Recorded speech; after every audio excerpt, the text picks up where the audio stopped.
7h44, le deuil de la petite Lola appartient encore à ses parents, à sa famille, mais sa mort en soi aujourd'hui est un objet politique qui la dépasse très très largement. On l'entend, on le comprend, à l'usage répété ces dernières heures de cette expression récupération politique de l'affaire Lola. C'est l'accusation brandie notamment par Olivier Véran, porte-parole du gouvernement à l'adresse de la droite, d'Éric Zemmour notamment et de ses proches. Olivier Véran qui malgré tout concédait que l'affaire, l'aspect politique de cette affaire, à savoir le statut de clandestine de la tueuse présumée d'Abia B, le fait qu'elle était sous le coup d'une OQTF qui n'a pas été respectée. Nous devons faire mieux, disait Olivier Véran hier à la sortie du Conseil des ministres. Alors ces mots d'OQTF, récupération politique, on va en parler avec nos deux éditorialistes du jour du Club de la Presse, comme tous les jeudis. Charlotte Dornelas est avec nous. Bonjour Charlotte. Bonjour.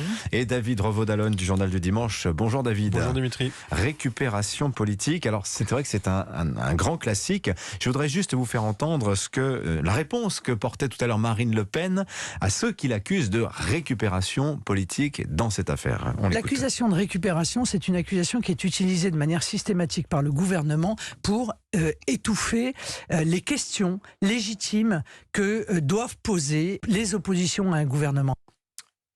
Qu'est-ce qu'on en pense, David Revaud-Dallon ? Le terme de récupération, je ne sais pas, mais en tout cas, ce qui est certain, c'est qu'il y a une utilisation politique de cette affaire, comme souvent sur ce type de drame, ce type de faits divers, qui sont immédiatement, bien sûr, exploités dans la sphère politique, qu'il s'agisse d'un camp ou de l'autre. Là, en l'occurrence, il s'agit de la droite et surtout, bien sûr, des amis de Marine Le Pen et d'Éric Zemmour. Qu'est-ce qu'on peut dire ? Attendez, Marine Le Pen qui se distingue quand même avec une prudence de Sioux, à savoir hommage très sobre, minute de silence ce soir à l'Assemblée nationale, mais pas de présence. Pas de présence à la manifestation, la marche d'Enfer Rochereau, voilà. Après avoir dans un premier temps quand même largement envisagé d'y aller avec une délégation du Rassemblement national. Qu'est-ce qui la retient précisément ? Je crois que finalement, justement, c'est sans doute une forme de crainte d'être vraiment dans la récupération. Parce que vous avez vu, elle ne s'en défend pas. Elle ne s'en défend pas, mais je pense que les parents ayant eux-mêmes fait savoir que visiblement, ils ne souhaitaient pas qu'il y ait une exploitation politique de cette affaire, organisant eux-mêmes leur propre rassemblement loin de Paris, en l'occurrence dans le Pas-de-Calais,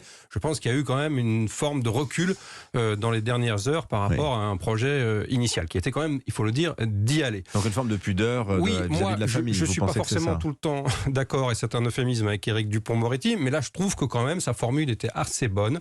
Je trouve que effectivement le cercueil de cette petite ne peut pas être un marchepied. Et puis je vais utiliser un autre argument, pardon, un petit peu par l'absurde, mais je veux dire, il y a la question des OQTF, bien sûr, et on va en parler, on va en débattre largement, mais je pense que si ce drame n'avait pas été commis par une Algérienne en situation irrégulière, comme semble l'être l'auteur présumé des faits, la question des OQTF se serait posée exactement de la même manière, de façon tout aussi prégnante. On respecte la présomption d'innocence. En revanche, il n'y a aucun doute sur le statut d'Abia B. Elle était bien en situation régulière depuis 3 ans, sous le coup d'une OQTF. Bien sûr, mais ce que je veux dire, c'est que si ce crime a été commis par un Français, la question des OQTF se serait posée, je le répète, de la même manière, et on en aurait débattu de la même manière, puisqu'on va, comme on va le constater, il y a évidemment un problème de ce point de vue-là. Vous voyez ce que je veux dire ? Il y a quand même un lien qui est établi, qui est évidemment du ressort de l'utilisation politique. En aurait-on parlé de la même manière, Charlotte Dornelas ? Je vous ai vu lever le sourcil. Oui, parce que moi, honnêtement, je supporte pas cette accusation de récupération, d'où qu'elle vienne et quelle que soit la situation. Le métier d'un homme politique est de s'adresser à nous, notamment quand il y a une émotion pareille dans le pays, en disant « voilà ce que je vais faire pour que ça n'arrive plus jamais ». J'appelle pas ça de la récupération, j'appelle ça leur métier. Et tous devraient nous expliquer aujourd'hui ce qu'ils vont mettre en place pour que ça n'arrive plus jamais. Donc, en effet, Marine Le Pen a des options, Éric Zemmour a des options, le gouvernement lui-même a des options. Olivier Véran nous dit « notre réponse, c'est la République ». Me semble-t-il, la République, c'est un ensemble de lois, en l'occurrence, obligation de quitter le territoire français. Si les mots ont encore un sens, alors tous les hommes politiques sont d'accord pour dire qu'il faut appliquer mieux la loi pour que ça n'arrive pas. Évidemment qu'il y a des familles qui sont touchées par des calvaires, on va pas faire une échelle de l'horreur, mais qui sont touchées par des calvaires qui sont commis par des Français de nationalité française. Et là, vous ne pouvez pas exiger la même chose de l'homme politique. L'homme politique ne peut pas contraindre le mal dans la société. Mais la question, Charlotte Dornelas, pardonnez-moi, mais faut-il mieux appliquer la loi ou la revoir ? Je vous cite ce que racontait Alexis Brézet du Figaro tout à l'heure. Il nous expliquait qu'une OQTF, on peut brandir 9 raisons de s'y opposer. 9 motifs de refus d'éloignement. 3 autres décisions supplémentaires, plus en plus l'obstacle ultime qui est le fameux laissez-passer consulaire qu'il faut obtenir du pays d'origine du clandestin et pour lequel, on le sait, la France a toutes les peines du monde à les obtenir. Et pardon, je rajouterais juste un dernier élément qu'Alexis Brézé n'a pas cité, c'est quand même l'allocation des ressources en termes d'emploi de la force publique. C'est-à-dire que pour expulser des clandestins, il faut aussi allouer des ressources, il faut aller des fonctionnaires de police, de la PAF, de la police de l'air des frontières et autres. Et c'est aussi un choix politique, un choix de politique publique. Donc c'est vrai que la question se pose, la loi est-elle bien faite? Puisque dire il faut mieux l'appliquer, en l'occurrence, la loi est-elle non, adaptée? il faut la rendre efficace. Vous avez, et Alexis Brézé l'a très bien expliqué ce matin, il y a plusieurs problèmes qui s'enchaînent et qui rendent absolument inefficaces ces mesures d'éloignement. La première, c'est la procédure pendant laquelle, attention, vous avez énormément de clandestins aujourd'hui en France qui ne peuvent même pas être touchés par une mesure d'OQTF. Si vous êtes mineur, évidemment, si vous avez un enfant né en France, si vous êtes depuis 3 ans marié à un Français, il y a beaucoup de choses. Ensuite, parmi ceux qui sont visés par une OQTF, l'immense majorité est simplement visée par une OQTF à 30 jours pour quitter volontairement le territoire. Cette volonté n'existe pas chez personne, donc personne ne part.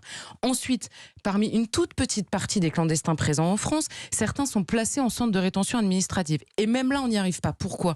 Parce que la procédure, pendant ces 90 jours, il y a plusieurs passages devant le juge, il y a des recours possibles devant les juges administratifs et judiciaires, c'est une double procédure, donc ça rend les vices de procédure potentiels beaucoup plus grands. Ensuite, quand par hasard la rétention est admise, c'est-à-dire est correcte vis-à-vis du droit, avec le droit de la défense qui s'alourdit d'année en année, vous avez en effet le laissez-passer consulaire, mais c'est pas l'ultime recours. Le vrai problème qu'on a ensuite, même avec tout ça, c'est le refus d'embarquement par le clandestin. S'il refuse d'embarquer, vous pouvez le poursuivre derrière, mais vous recommencez à zéro. On a construit un édifice judiciaire. Pieds et poings liés, et on s'est rendu inefficace. Force est de constater que le gouvernement le sait parfaitement, puisque même si l'exécutif lui aussi fait de la politique, vous avez vu que Brigitte Macron a réagi dès lundi, peut-être un petit peu tard, justement, ce qui a permis mais sur le registre émotionnel, en parlant d'un crime abominable. Voilà.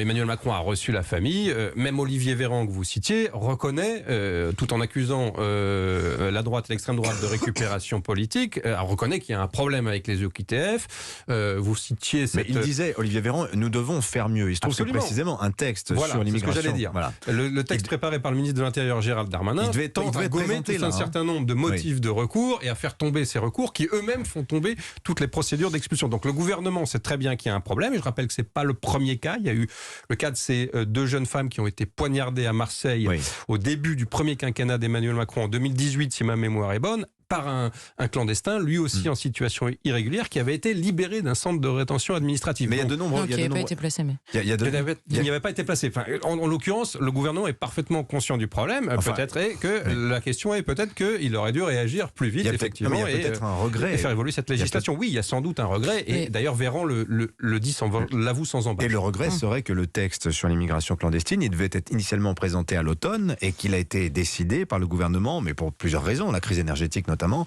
de le repousser au printemps. Il y aura toujours des bonnes excuses en fait, mais on cite ces 2 jeunes filles tuées à Marseille en 2017.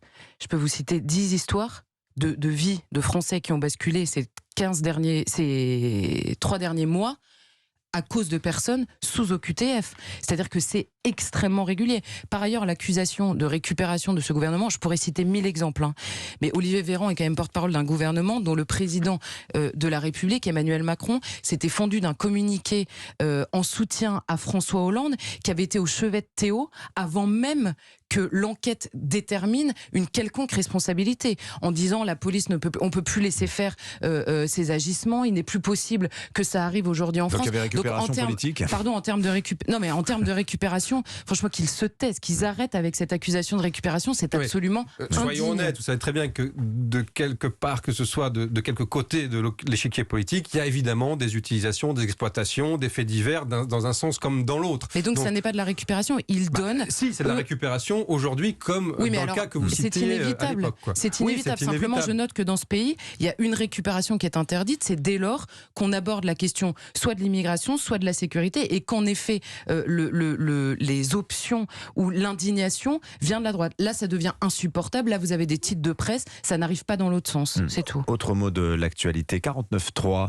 David Revaud-Dallon, bon, sans surprise, avec une chorégraphie écrite à l'avance, hein, voilà, dépôt de motion de censure de la NUPES hier, ce matin du Rassemblement National, so what? C'est parfaitement juste, vous avez raison d'utiliser cette métaphore de la chorégraphie, on pourrait aussi parler de théâtralité, effectivement, la seule question c'était de savoir combien de scènes ou combien d'actes dans cette pièce le gouvernement allait laisser jouer. Vous avez vu ce matin dans l'opinion cette suggestion de Rémi Godot, on devrait créer un shutdown comme aux États-Unis, c'est-à-dire quand le débat budgétaire n'avance pas, quand c'est bloqué à l'Assemblée, on fait pas le 49.3, non, on dit juste, bon, on finance plus les administrations. Ouais. Voilà. Alors, on met les responsables politiques face à leur incapacité à s'entendre. On n'a pas nous le shutdown formellement, mais on a finalement le même mécanisme, puisque l'argument de la majorité, c'est qu'on évidemment on ne va pas entamer l'année 2023 sans budget. C'est la raison pour laquelle on utilise ce 49.3.